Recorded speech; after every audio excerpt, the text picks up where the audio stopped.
Hello student. आज हम BA third year geography student के पेपर फर्स्ट भारत के भूगोल के यूनिट सेकंड के एक टॉपिक जलवायु, भारतीय जलवायु के बारे में पढ़ेंगे। पिछली वीडियो में हमने भारत की जलवायु के बारे में बताया था। इसी क्रम को आगे बढ़ाते हुए इसमें हम मानसूनी जलवायु का अध्ययन करेंगे। चूँकि भारत की जलवायु मानसूनी प्रकार की है, अतः इस टॉपिक में हम मानसूनी जलवायु से संबंधित विभिन्न पहलुओं का अध्ययन करेंगे। देखिए, चूँकि मानसून शब्द की उत्पत्ति अरबी भाषा के मौसम शब्द से हुई है और जिसका शाब्दिक अर्थ होता है हवा की दिशा में परिवर्तन। चूँकि भारत प्रायद्वीपीय स्थिति रखता है, इसके तीनों ओर हिंद महासागर का विस्तार है, जिसके कारण जल और स्थल के असमान वितरण के कारण विभिन्न स्थानों पर विभिन्न प्रकार के वायु दाब की दशाएं उत्पन्न होती है। चूँकि पवन की विशेषता होती है उच्च वायु दाब से निम्न वायु दाब की ओर गति करना, इसलिए जब ग्रीष्म ऋतु में भारत के धरातल वाला भाग अत्यंत गर्म हो जाता है और जिसके कारण वायु दाब निम्न हो जाता है। यहाँ मैं आपको बताना चाहूँगा कि हमेशा तापमान और वायु दाब में व्युत्क्रमानुपाती संबंध होता है, विलोम संबंध होता है। यानी किसी स्थान पर तापमान जितना अधिक होगा उस स्थान का वायु दाब उतना ही कम होगा। तो हम देख सकते हैं कि जब ग्रीष्म ऋतु में मई जून में सूरज कर्क रेखा पर लंबवत चमकता है तो भारत की जो मुख्य भूमि है यानी कि जो धरातल वाला भाग है वो काफ़ी गर्म हो जाता है और जिसके फलस्वरूप वहाँ वायुदाब का निम्न केंद्र बन जाता है। इसके उलट जो महासागरीय विस्तार है, हिंद महासागर वाला भाग इतना अधिक गर्म नहीं हो पाता, क्योंकि जल और थल के गर्म और ठंडे होने की दर अलग अलग होती है, जिसके कारण जो जल वाला भाग है, हिंद महासागर वाला भाग है, वो इतना अधिक गर्म नहीं होने के कारण वहाँ वायुदाब की उच्च दशाएं उत्पन्न हो जाती है। अब जब हमें उच्च वायुदाब और न्यून वायुदाब की अलग अलग दशाएं प्राप्त हो गई तो पवन क्या करेगी, हिंद महासागर जो उच्च वायुदाब का केंद्र है, ये लिखा है मैंने HP उच्च वायुदाब, यहाँ से निम्न वायुदाब की ओर गतिशील होगी। और चूंकि इसकी दिशा पवन की दक्षिण पश्चिमी होती है, इसलिए इसको दक्षिणी पश्चिमी मानसून कहते हैं। खास करके ग्रीष्म और वर्षा ऋतु के संक्रमण की अवस्था रहती है ये।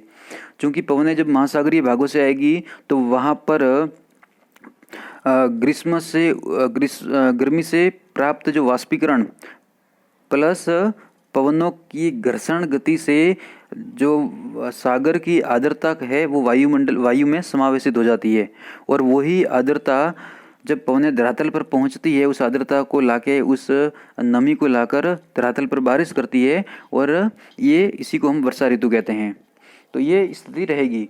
अब वापस क्या होगा, जब अक्टूबर नवंबर की स्थिति आएगी उस समय लगभग दिसंबर के आसपास आपको पता है कि सूरज दक्षिणी गोलार्ध में चला जाता है, मकर रेखा पर लंबवत चमकेगा। कब?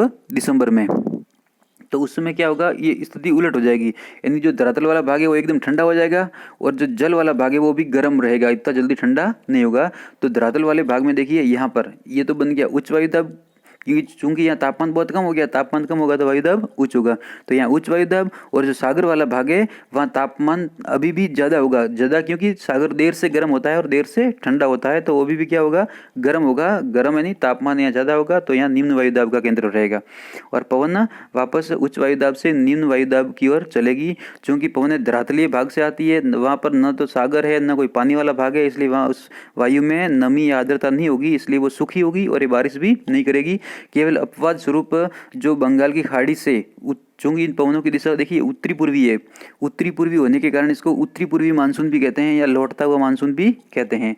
ये तो चूंकि ये पवनें देखिए, कुछ पवनें जो बंगाल की खाड़ी से आके ये जो कोरोमंडल वाला तट है, ये वाला भाग पश्चिम बंगाल के दक्षिणी पश्चिमी तट वाला भाग, कोरोमंडल का तट, यहाँ पर बारिश करती है। तो यहाँ पे शीतकालीन बारिश का ये एकमात्र प्रमुख क्षेत्र है कोरोमंडल का तट, जो उत्तरी पूर्वी या लौटते हुए मानसून से बारिश प्राप्त करता है। अब देखिए भारतीय मानसून जलवायु की क्या विशेषता है। तो भारत की जलवायु के बारे में कहा गया है कि भारत में केवल 3 ही मौसम होते हैं, मानसून पूर्व के महीने, मानसून के महीने और मानसून के बाद के महीने। यद्यपि यह भारतीय जलवायु पर एक हास्योक्ति है, फिर भी भारत की जलवायु के मानसून पर पूर्णतः निर्भर होने को यह अच्छी तरह व्यक्त करता है। मानसून अरबी भाषा का शब्द है। अरब सागर में बहने वाली मौसमी हवाओं के लिए अरब मल्लाह इस शब्द का प्रयोग करते थे। उन्होंने देखा कि ये हवाएं जून से सितंबर के गर्मी के दिनों में दक्षिणी पश्चिमी दिशा में और नवंबर से मार्च के सर्दी के दिनों में उत्तरी पूर्वी दिशा में बहती है। एशिया और यूरोप का विशाल भूभाग, जिसका एक हिस्सा भारत भी है, ग्रीष्म काल में गर्म होने लगता है। इसके कारण उसके ऊपर की हवा गर्म होकर उठने और बाहर की ओर बहने लगती है। पीछे रह जाता है कम वायुदाब वाला एक विशाल प्रदेश। यह प्रदेश अधिक वायुदाब वाले प्रदेशों से वायु को आकर्षित करता है। अधिक वायुदाब वाला एक प्रमुख बहुत बड़ा प्रदेश भारत को घेरने वाले महासागरों के ऊपर मौजूद रहता है। क्योंकि सागर स्थल भागों को जितना गर्म नहीं होता, इसलिए उसके ऊपर वायु का घनत्व अधिक रहता है। उच्च वायुदाब वाले सागर से हवा मानसूनी पवनों के रूप में जमीन की ओर बह चलती है। सागरों से निरंतर वाष्पीकरण होते रहने के कारण यह हवा नमी से लदी होती है, यानी आर्द्रता भरी हुई होती है। यही नमी भरी हवा ग्रीष्म काल में दक्षिणी पश्चिमी मानसून के रूप में जानी जाती है और यहाँ भारत के मुख्य भाग में घनघोर बारिश करती है। भारतीय प्रायद्वीप की नोक यानी कन्याकुमारी पर पहुंचकर यह हवा दो धाराओं में बढ़ जाती है। एक धारा अरब सागर की ओर बह जाती है और एक बंगाल की खाड़ी की ओर। अरब सागर से आने वाली मानसूनी पवनें पश्चिमी घाट यानी जो सह्याद्री पर्वत है, अरब सागर वाला भाग के ऊपर से बहकर दक्षिणी पठार की ओर बहने लगती है।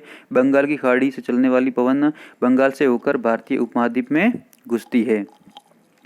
देखिए, ये भारत में मानसून के आगमन की तिथियां अलग अलग। सबसे पहले जो हमारा कन्याकुमारी वाला भाग है, यहाँ पर 1 जून को मानसून प्रवेश कर लेता है। फिर धीरे धीरे 5 जून, 10 जून, 15 जून, 1 जुलाई, 15 जुलाई और 1 अगस्त तक संपूर्ण भारत में इसका विस्तार हो जाता है। ये पवनें अपने मार्ग में पड़ने वाले प्रदेशों में निरंतर वर्षा गिराते हुए आगे बढ़ते हैं और अंत में हिमालय पर्वत पहुंचते हैं।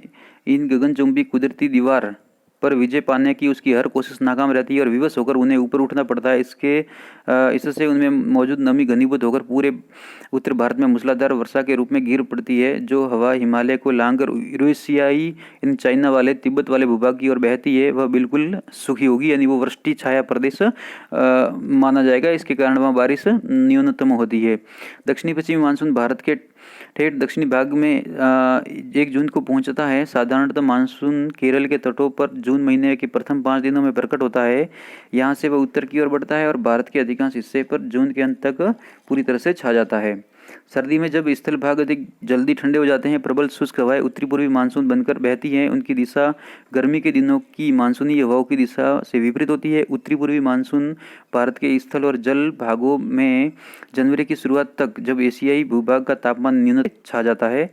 इस समय उच्च दाब की एक पट्टी पश्चिम में भूमध्य सागर और मध्य एशियाई से लेकर उत्तरी पूर्वी चीन तक के भूभाग में फैलती है। बादलहीन आकाश, बढ़िया मौसम, आर्द्रता की कमी और हल्की उत्तरी हवाएं इस अवधि में भारत के मौसम की विशेषताएं होती हैं। उत्तरी पूर्वी मानसून के कारण जो वर्षा होती है वह परिमाण यानी मात्रा में तो न्यून, परंतु सर्दी की फसलों के लिए बहुत ही लाभकारी होती है। उत्तरी पूर्वी मानसून तमिलनाडु में विस्तृत वर्षा कराता है, जिसमें मैं बता चुका हूँ कोरोमंडल का तट। यह तो सच है कि तमिलनाडु का मुख्य वर्षा काल उत्तरी पूर्वी मानसून के समय ही होता है। यह इसलिए कि पश्चिमी घाट की पर्वत श्रेणियों की आड़ में आ जाने के कारण उत्तरी पूर्वी मानसून से उसे अधिक वर्षा नहीं मिल पाती। नवंबर दिसंबर के महीनों में तमिलनाडु अपनी संपूर्ण वर्षा का अधिकतर अंश प्राप्त करता है। भारत में बरसने वाली अधिकांश वर्षा मानसून काल में ही गिरती है। संपूर्ण भारत के लिए औसत वर्षा की मात्रा 117 सेंटीमीटर है। वर्षा की दृष्टि से भारत बड़ा विरोधपूर्ण प्रसंग प्रस्तुत करता है। चेरापूंजी मौसिनराम, जिसका नाम हो गया मेघालय राज्य में, विश्व की सर्वाधिक 1100 सेंटीमीटर वर्षा को प्राप्त करता है। वहीं जैसलमेर में मात्र 20 सेंटीमीटर, यानी यहाँ पे बहुत ही क्षेत्रीय असमानता है वर्षा के वितरण को लेके। मानसून काल भारत के किसी भी भाग के लिए निरंतर वर्षा का समय नहीं होता। कुछ दिनों तक वर्षा निर्बाध रूप में होती रहती है, जिसके कारण कई दिनों तक बादल चुप्पी साध लेते हैं। वर्षा का आरंभ भी समस्त भारत या उसके काफ़ी बड़े क्षेत्र के लिए अक्सर विलंब से होता है। कई बार वर्षा समय से पहले ही समाप्त हो जाती है या देश के किसी हिस्से में अन्य हिस्सों की तुलना में कहीं अधिक वर्षा हो जाती है। यह अक्सर देखा जाता है कि बाढ़ और सूखे की विषम परिस्थितियां देश में आती रहती है। क्योंकि भारत के अधिकांश भागों में वर्षा केवल मानसून के 3-4 महीनों में ही गिरती है, बड़े तालाब, बांध, नहर से दूर स्थित गांवों में पीने के पानी का संकट उपस्थित हो जाता है। उन इलाकों में जहां वर्षा काल में पर्याप्त बारिश होती है, मानसून पूर्व काल में लोगों को कष्ट का सामना करना पड़ता है, क्योंकि पानी के संचयन की व्यवस्था की कमी है, यानी वर्षा जल संग्रहण इतने बड़े पैमाने पर यहाँ नहीं होता। इसके साथ ही भारतीय वर्षा बहुत भारी होती है, एक बहुत छोटी अवधि में ही हो जाती है। इस कारण से वर्षा जल को जमीन के नीचे उतरने का अवसर नहीं मिलता, यानी भूमिगत जल में बढ़ोतरी नहीं हो पाती। वह सतह से तुरंत बहकर बरसाती नदियों के सूखे पाटों को कुछ दिनों के लिए भर देता है और बाढ़ का कारण बनता है। जमीन में कम पानी रिसने से वर्ष भर बहने वाले झरने कम ही होते हैं और पानी को सोख लेने वाली हरियाली पनप नहीं पाती। हरियाली रहित खेतों में वर्षा की बड़ी बड़ी बूंदें मिट्टी को नुकसान पहुंचाती है, यानी मिट्टी का अपरदन भी होता है।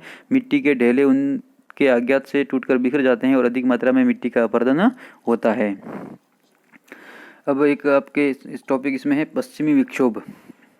देखिए, पश्चिमी विक्षोभ या वेस्टर्न डिस्टर्बेंस भारतीय उपमहाद्वीप के उत्तरी इलाके में सर्दियों के मौसम में आने वाले ऐसे तूफान को कहते हैं जो वायुमंडल की ऊंची तहों में भूमध्य सागर, अंध महासागर और कुछ हद तक कैस्पियन सागर से नमी लाकर उसे अचानक वर्षा और बर्फ के रूप में उत्तर भारत, पाकिस्तान, नेपाल पर गिरा देते हैं। उत्तर भारत में रबी की फसल के लिए, विशेषकर गेहूं के लिए ये तूफान अति आवश्यक है।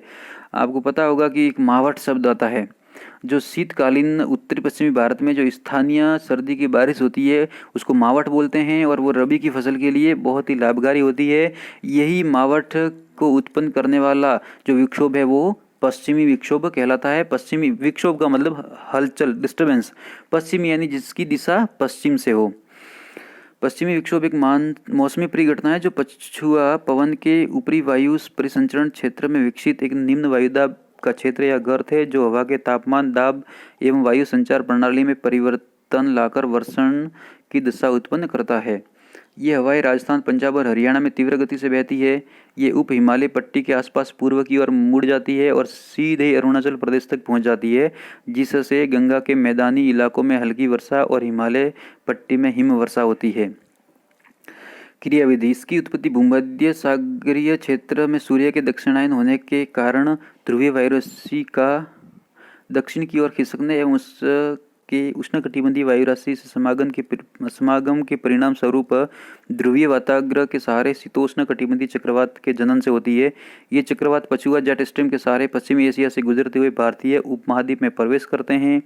भारत में पहुंचकर ये चक्रवात संधिरावस्था को प्राप्त करते हैं, जिससे गर्म वायुराशि ऊपर की ओर विस्थापित होती है तथा धरातल पर ठंडी पवनों का प्रसार हो जाता है। यद्यपि भारतीय उपमहाद्वीप में इसकी उपस्थिति पछुआ पवन के प्रभाव में साल भर होती है, तथापि शीतकाल में जनवरी तथा फरवरी महीने पछुआ पवन के दक्षिण की ओर अवतरण से इसके विकास की आदर्श दशाएं प्रकट करते हैं। अब पश्चिमी विक्षोभ कितना महत्वपूर्ण है, इसकी क्या प्रासंगिकता है, तो देखिए, पश्चिमी विक्षोभ चक्रवाती वर्षा लाते हैं शीतकाल में, जो भारत में शीतकालीन फसलों यथा गेहूं, दलहन, तिलहन आदि के लिए लाभकारी होता है। ये हिमालय के ऊपरी क्षेत्र में हिमपात हेतु उत्तरदायी है, जो भारत के सदाबहार नदियों की सततता एवं पर्यटन के दृष्टिकोण से महत्वपूर्ण है। यह पश्चिमी तथा उत्तरी पश्चिमी भारत में रबी की फसल की उत्पादन और उत्पादकता को बढ़ाने में सहायक होते हैं। यह शीतकाल में वर्षा लाकर भौम जल स्तर को ऊपर लाने व जल संचय को बढ़ावा देते हैं। यह प्रवासी पक्षियों के लिए अनुकूल दशा प्रदान करता है। यह संपूर्ण पर्यावरण और पारिस्थितिकी की उत्पादकता और पोषण स्तर में वृद्धि लाता है। एक शब्द लिखा है मैंने, नार्वेस्टर।